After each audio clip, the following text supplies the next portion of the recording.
and gentlemen, before I really get to the talk, and I thank for the introduction, I have to talk about my eye. I mean, this is why I have been hopping around here in front of you, that you could all see my black eye.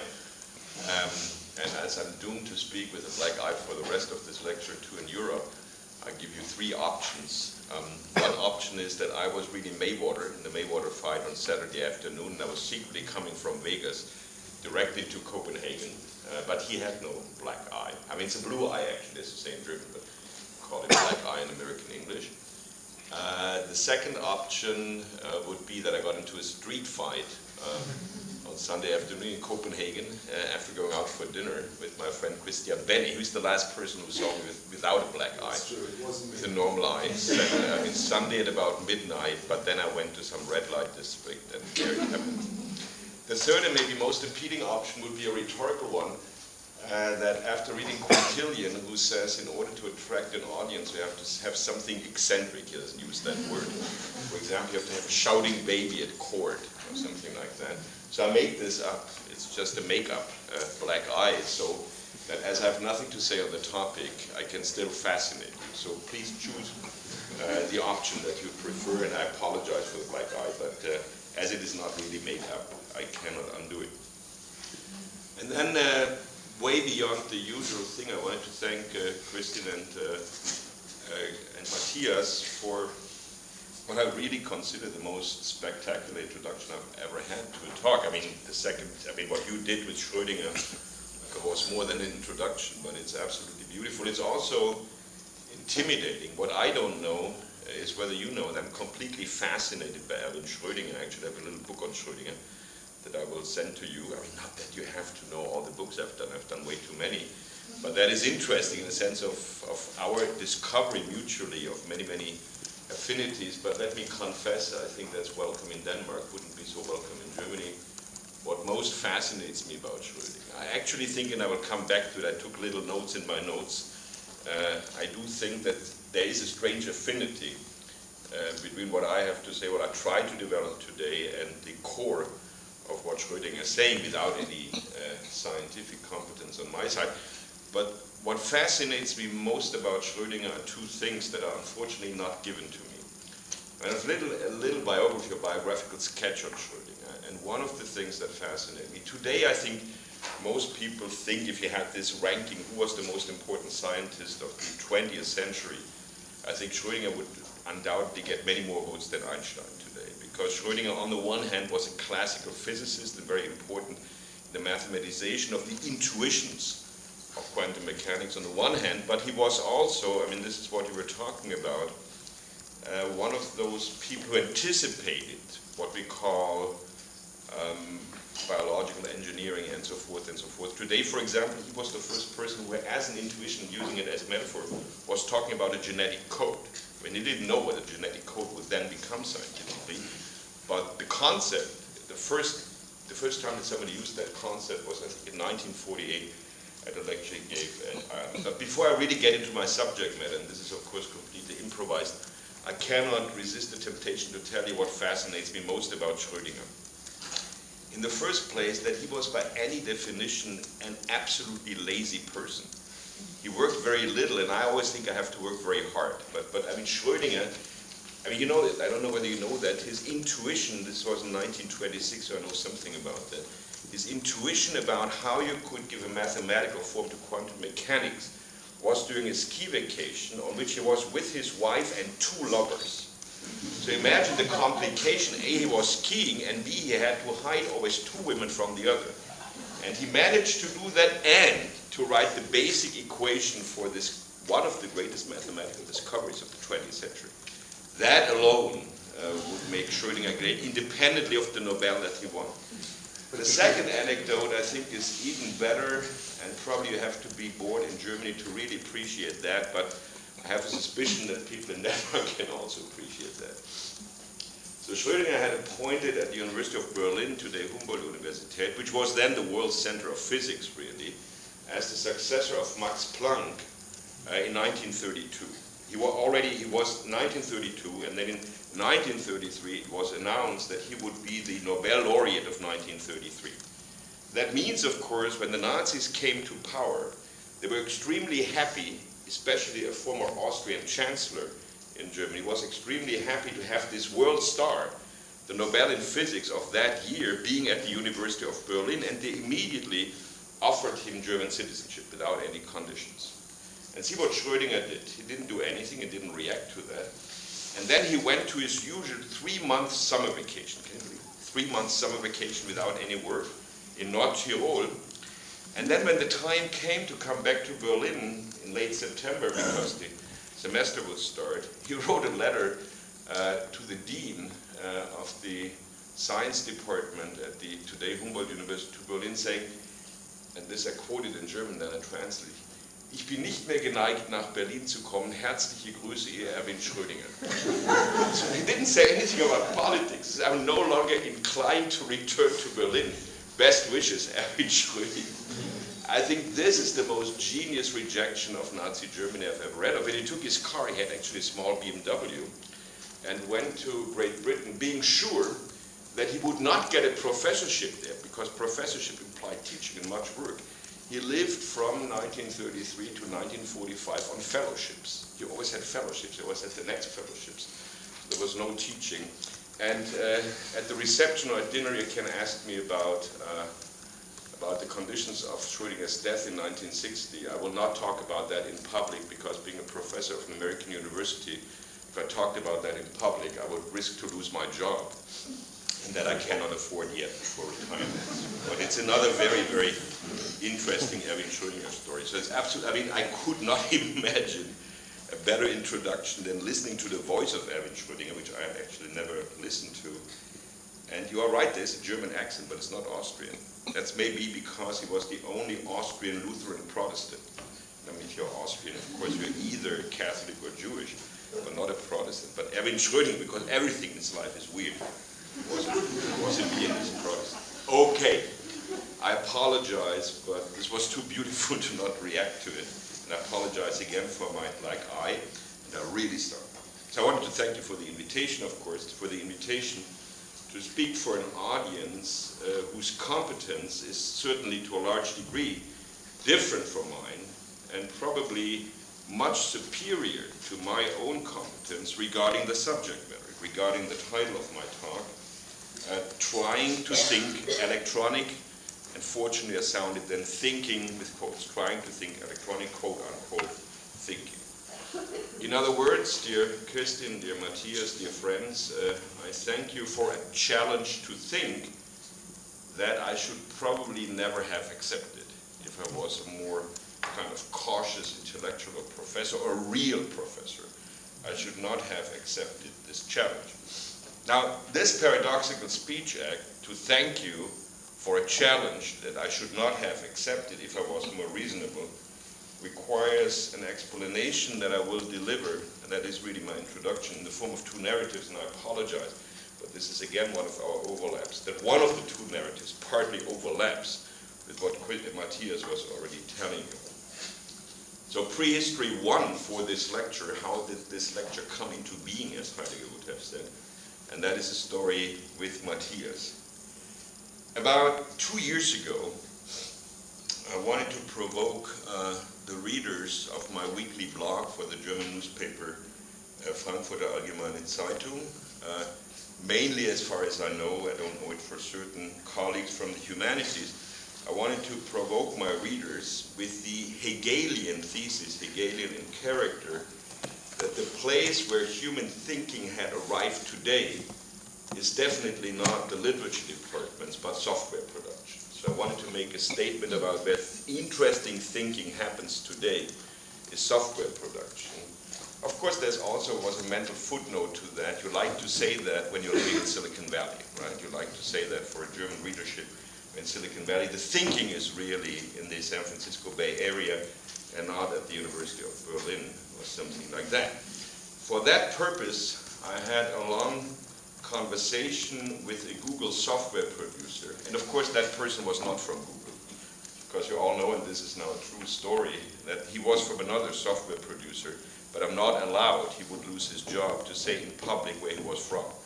I would say Google all the time, I would not say Google all the time, but he was not from Google. Nevertheless, I had a long conversation with a software producer, which I found quite interesting, and in which conversation I heard for the first time talking about quantum computers. I mean, what Matthias mentioned, this new generation of computers. I don't know how many of them are in existence today, but 2 years ago it was about 2.5. None of them standing at Stanford. I think one is owned by Google, another one of the University of Southern California. And they are as huge as computers used to be in the 50s or 60s when there was the basement of a university. And they look like fridges, they look like ice boxes, and they get very hot. That's all I know about them. But then I wanted to know more about them, and I got into the web, of course, that's what you do today.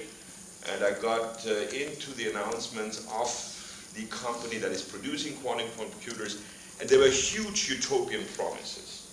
They were saying within a few years, for example, quantum computers will be able to reconstruct, to simulate, and therefore to explain the functioning of the human mind, or rather, and that is of course more fascinating, more interesting, the interaction between the brain and the mind. So this question will be solved, promise, within 3 years, 4 years, if you only buy quantum computers. And then secondly, also very fascinating, also very utopian, they were promising that with certainty, within a few years, quantum computers will find out about the possibility about other thinking, and the word was used, thinking beings in the universe, and where they would be.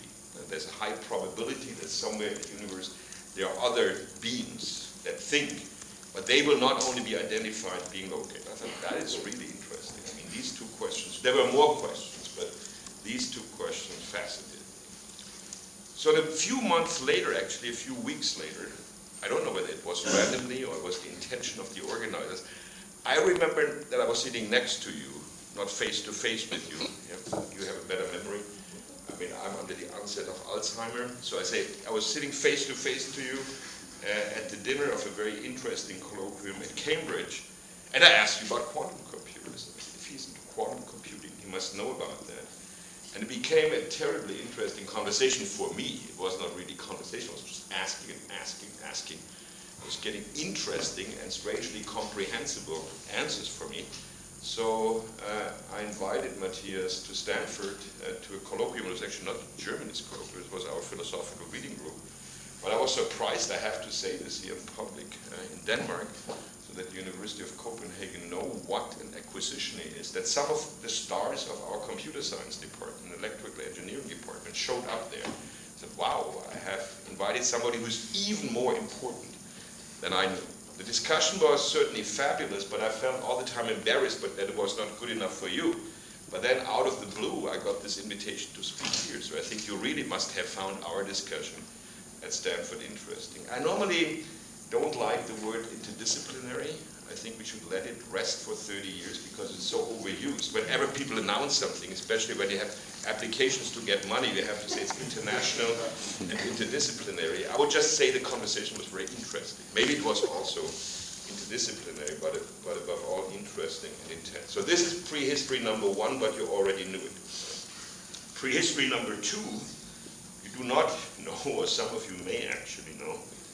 It was in early 2014, so shortly after our conversation at Cambridge, that the then editor of this Frankfurter Allgemeine Zeitung, Frank Schirmacher, some of you may know that he meanwhile died in June last year. He was relatively young, he was in his late 40s, invited me or asked me whether I could put together for the Frankfurter Allgemeine Zeitung, it's I think the equivalent of Berlinger Aviser here, so it's a very good daily newspaper, asked me to put together a series on the topic as controversial as possible, das elektronische Denken.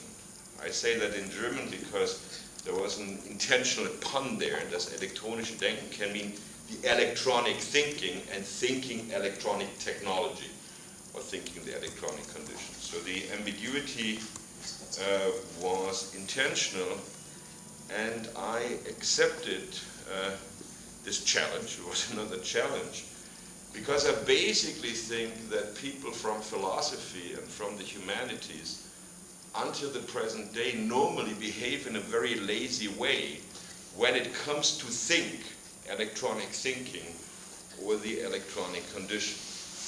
There are basically two attitudes within the humanities to to talk more or less intellectually about the electronic condition. And when I say from now on the electronic condition, I always include electronic thinking, if there is electronic thinking.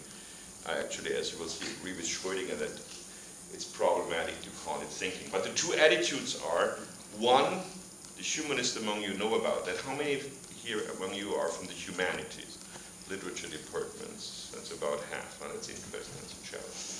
So you all have heard about digital humanities. Digital humanities, together with international interdisciplinary, is the one word you have to use today in the humanities if you write an application for money. Good. If you say that you do something in digital humanities, you will get the money. I mean, I yet have to see the first digital humanities project that I find intellectually interesting.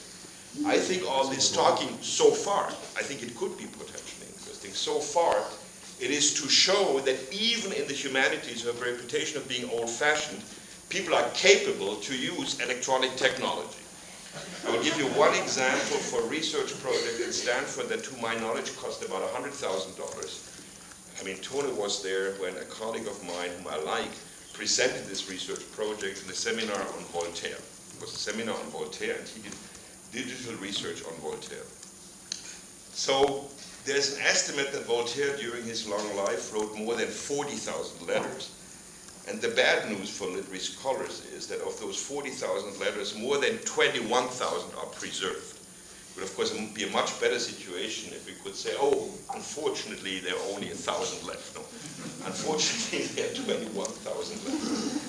And my friend from the French department at Stanford did digital research on the Voltaire letters and found out and proudly presented in the seminar the following result. Voltaire wrote many more letters to London than to Berlin, many more to Berlin than to Rome, many more to Rome than to Madrid, and even less to Lisbon than to Madrid.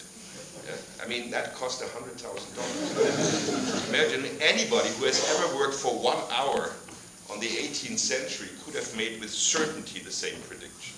I'm not saying that digital humanities is doomed to such boring stuff, but at this point, I think when you say digital humanities, it is basically a rhetoric of justification to show that the humanities are not so old-fashioned. So it's, I think until the present moment, I think it could be much better, and maybe it's much better at the University of Copenhagen. It is a form, an institutionalized form of intellectual laziness. The other way of humanists to react to the digital or to the electronic condition is another, the opposite form of intellectual laziness, and this is to get hysterical about it, to develop conspiracy theories. So if you see the name of Google, you have to immediately say that this, of course, is yet another conspiracy of American capitalism, as if these countries were all communist in Europe, American capitalism against Europe, against the world, against the repressed, and so forth, and so forth. Maybe that is true, but I think when people are saying that in the humanities, they normally go on intellectual autopilot. So I think there are basically the two main reactions in the humanities to react to the digital condition are both forms of laziness, and that is what I wanted to change with this series in the Frankfurter Allgemeine Zeitung. I don't think that I've really managed, because I do think that in a Hegelian sense, to think the electronic condition is the present assignment of philosophy. I mean, if you want to be a philosopher, not in the sense to administer a short stretch of the history of philosophy, what of course 80% of my colleagues who are professors of philosophy really do. They are specialists in 50 years of the history of philosophy. They don't do their own thinking. But if you want to be a philosopher in the sense of doing your own thinking, whether you have an academic job or not, then I think, at least in the Western global world, the key assignment today is to think the electronic condition. I mean, how human existence will change under the impact and in interaction with this technology. Whether this will be for the better or the worse, we simply do not know.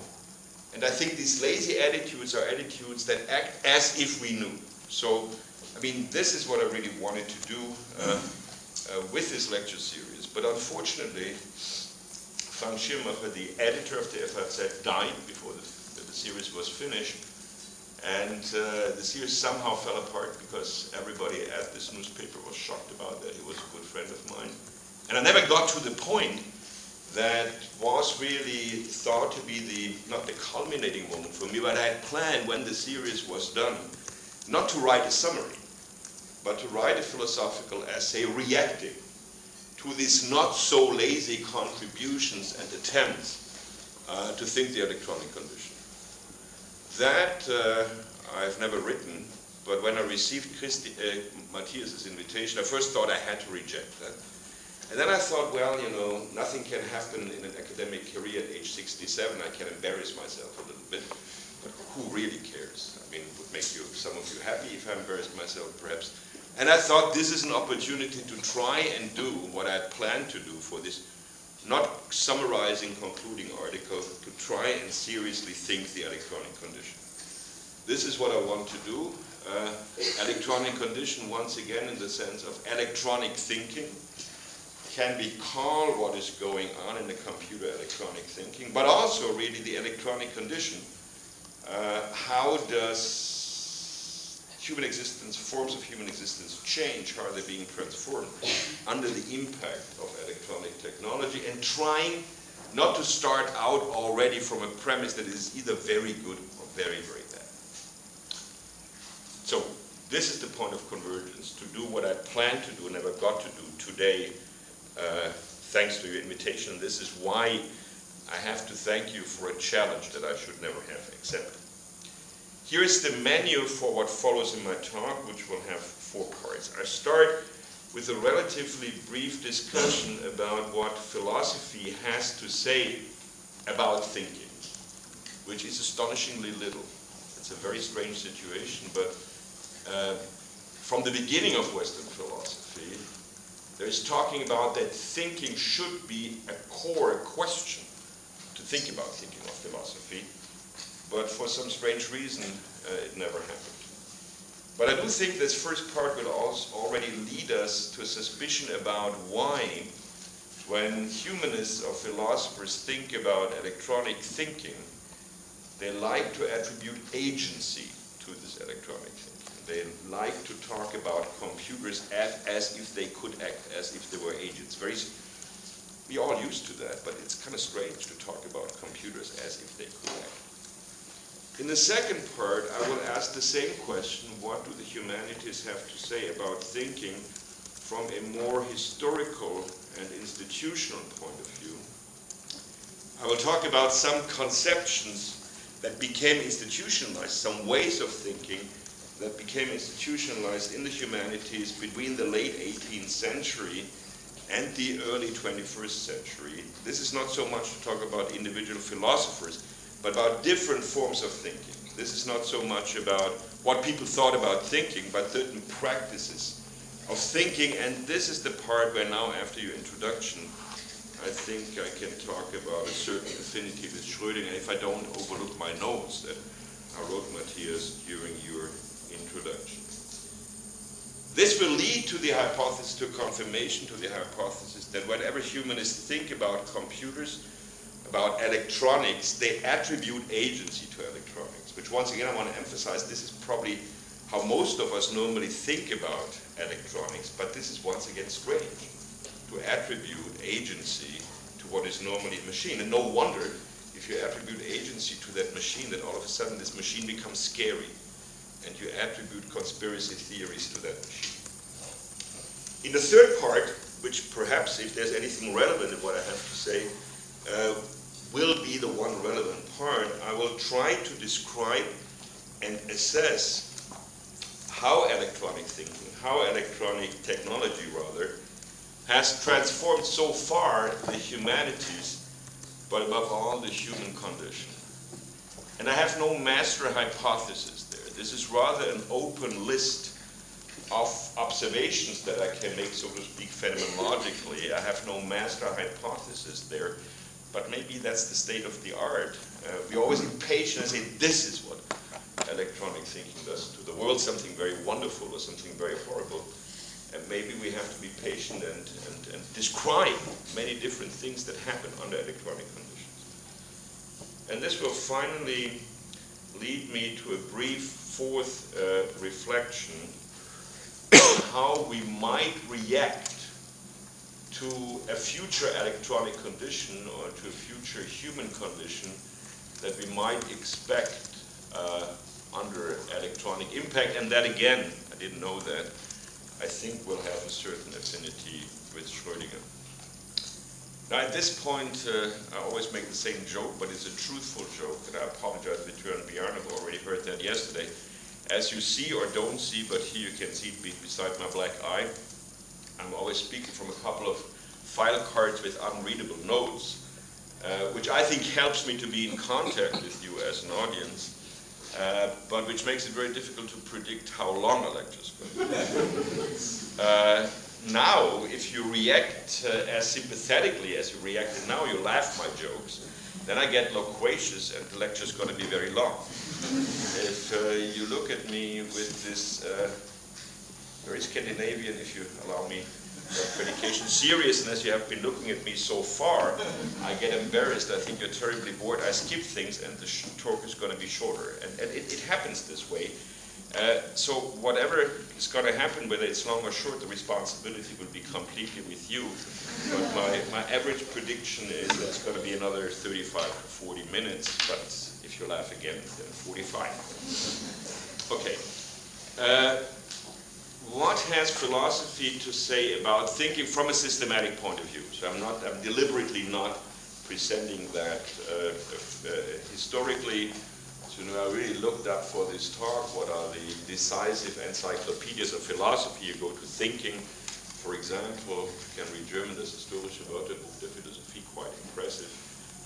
One of those light German encyclopedias in 12 volumes at 1,200 pages each. Not very much. There are 4 points I want to mention. There is in the first place a consensus from the beginning, from Plato, it's not in the pre-Socratic philosophers, that philosophy should be concerned with cultivating thinking. And philosophy, so to speak, should be a meta level of thinking, should think about thinking, but that there is no method attached to that. That as philosophy, and I like that very early statement, is something, as we would say in American English, that you learn by doing, you also will automatically get into a meta-reflection about thinking. So it will happen, so to speak, one day. But it never really happened. And then there's a second consensus, that is a strange meta-consensus. Also very early on, you already find that in Aristotle, who was one of the very few who made an effort to think what thinking could be. And there's a consensus about the point that there's no consensus about what thinking, how thinking can be described or defined. Very strange, but I think this is a consensus early on in the history of philosophy and today in the decisive, trustable encyclopedias, that philosophy should have thought about thinking, but never really did, and there is no consensus in the middle that we have. There is a consensus, however, and this is the second point, that thinking should not be perception. Thinking should not be confused with perception. So it would be wrong, that is a consensus, that any sensual appropriation of the world should be called perception before it becomes what since Husserl we have been calling an intentional object.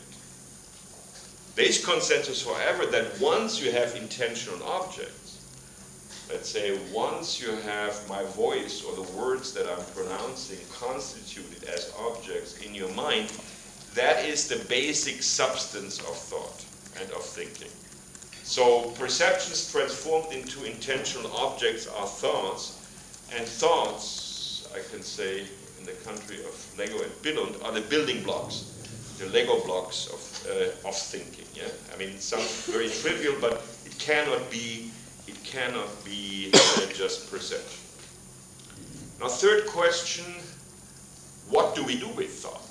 I mean, this is the question. So thoughts are the substance of thinking. Intentional objects are the substance of thinking, but what do we do with them? And once again, there are no sensational answers. I mean, the answers that we have are mainly from late 19th, early 20th century phenomenology, from Husserl.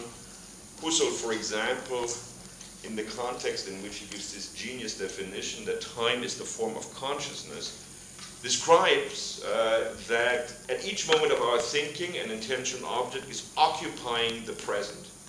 It's always a present that is filled with an intentional object, and that this present is surrounded by what he calls protension, S-I-O-N in German, Potention.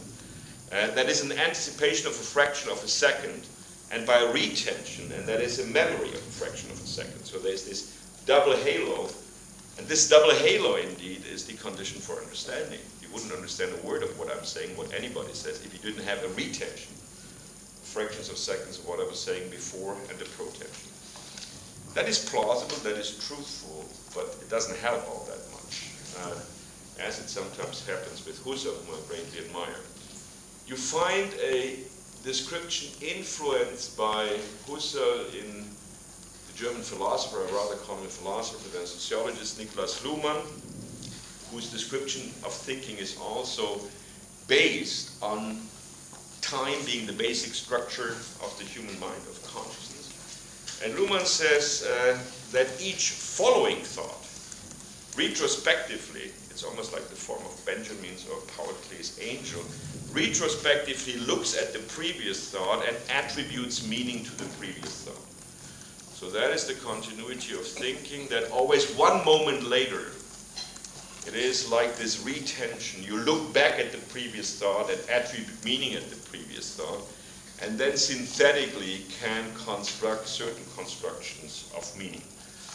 And Luhmann is then fascinated with the idea that your death is precisely that one thought in the present that will never get interpreted retrospectively, because the next moment in your consciousness does not happen. Both these descriptions are plausible, but they do not really help, I think. And then there is a fourth point, one further consensus. Remember, this is one consensus that thinking is not to be confused with perception.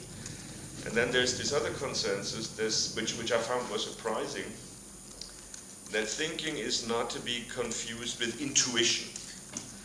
Intuition is not supposed to be thinking. I was slightly irritated when I was reading that, but it is a leitmotif in all these encyclopedic articles. It should not be confused with intuition. Now, what does this tell us? What is really an intuition? I mean, the broadest description would be an intuition is something that happens in your mind independently of your intention, independently of your agency. And that means, if you think thinking should not be confused with intuition, that in the Western tradition, whenever we have been thinking about thinking, there has been a desire, maybe a blind spot for agency. So we associate thinking with agency, with action, with wanting something, with intention. But in the tradition of philosophy, it is not quite clear how one should describe this type of agency. There's no consensus how one should describe that activity, the agency of thinking. Is that clear? So this is the first part. Not much. I mean, you have to describe this terrain. I think the more interesting point is that there's always an expectation of agency when we talk about thinking. But in many cases, in abstract cases, it is unfulfilled. Second point, and the second point will give you some historical answers to this blind spot. If we look at the traditions of Western thinking, institutionalized traditions, and I will mainly concentrate now on the humanities, as they have been institutionalized since the early 19th century. I think humanities, Geisteswissenschaften, humaniora really started institutionally in the early 19th century. The word humaniora, Geisteswissenschaften, will only be invented in the late 19th century, but there are humaniora avant la lettre, early 19th century. If you look at that, you find certain ways of relating thinking with agency, and this is what I'm interested in. But before I talk about the humaniora or the Geisteswissenschaften or the humanities starting in the 19th century, I wanted to draw your attention, because this is relevant for electronic thinking, to to what has been the predecessor of the humanities for a long 2,000 years, and this is philology. Philology in the strict sense of the word. I mean, in humanities we often use philology as synonymous with literary criticism. No, philology in the strict sense of the word as it emerged in the Library of Alexandria in the 3rd millennium BA. Philology in the sense of text curatorship. Philology in the sense of text curatorship. Philology delivering the preservation of text against the erosion of time, against the erosion of weather and so forth, also material erosion. And philology guaranteeing and delivering the accessibility of text. The accessibility in the banal sense that you put text on a shelf so that you can find them, but accessibility also in the philological context of writing commentaries, so that it is possible to understand texts that were produced in a historical cultural context that is no longer ours.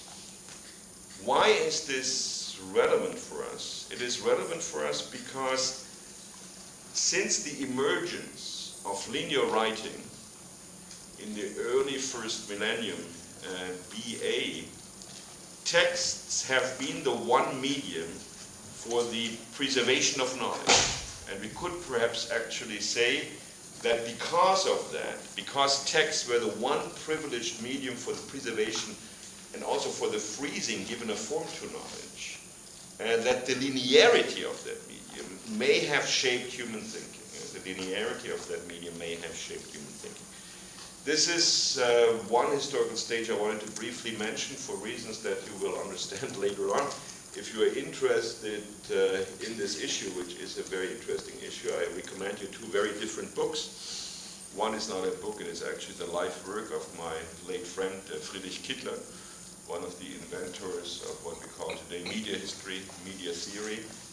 And I precisely recommend you those books that most people don't read. The last 2 books that he wrote on classical antiquity, fantastic books. People don't associate them with media research, but they go exactly mainly about the impact of linear writing on human thought.